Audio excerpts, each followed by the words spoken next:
അതായത് ലിബർട്ടി മ്യൂസിയത്തിൽ കാര്യമായി നമുക്ക് കാണാൻ കഴിയുക 110 കിലോ സ്വർണം കൊണ്ടുള്ള ഒരു പാത്രം, അതിലാണ് ഇയാളെ ശവം അടക്കം ചെയ്തിട്ടുള്ളത്.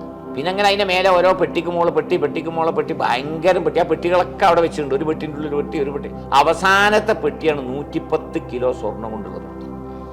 അത് ഈ ലുക്സറിന്ന് കിട്ടിയതാ, ഈ തൂത്തൻഹാമൻ്റെതാണത്. അതിൽ ഒരു 11 കിലോ ഉള്ള ഒരു സ്വർണത്തിൻ്റെ ഒരു മുഖാവരണുണ്ട്. ഈജിപ്ഷ്യൻ നാണയത്തിൻ്റെ പുറത്തൊക്കെ അതാണ് കൊടുത്തിരിക്കുക. അതും ഇപ്പോൾ അവിടെ ഈ ലിബർട്ടി മ്യൂസിയത്തിൽ വെച്ചിട്ടുണ്ട്.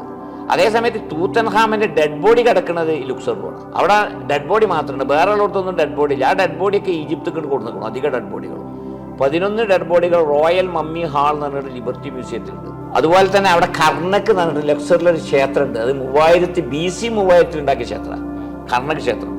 അതിൻ്റെ പില്ലുകളൊക്കെ കണ്ടാൽ നമ്മൾ അത്ഭുതപ്പെട്ടു പോകും. ഒരു മനുഷ്യന് എന്നല്ല, ഒരിക്കലും അത് നമുക്ക് ഉണ്ടാക്കാൻ കഴിയാത്ത രീതിയിലുള്ള ഭയങ്കര പില്ലറുകളാണ്. അതാണ് ലുക്സറിലുള്ളത്. ആ രീതിയിലുള്ള ചരിത്രാന്വേഷികൾക്ക് അതൊന്ന്, പ്രകൃതി ഭംഗി കൊണ്ടുള്ള മറ്റൊന്ന്,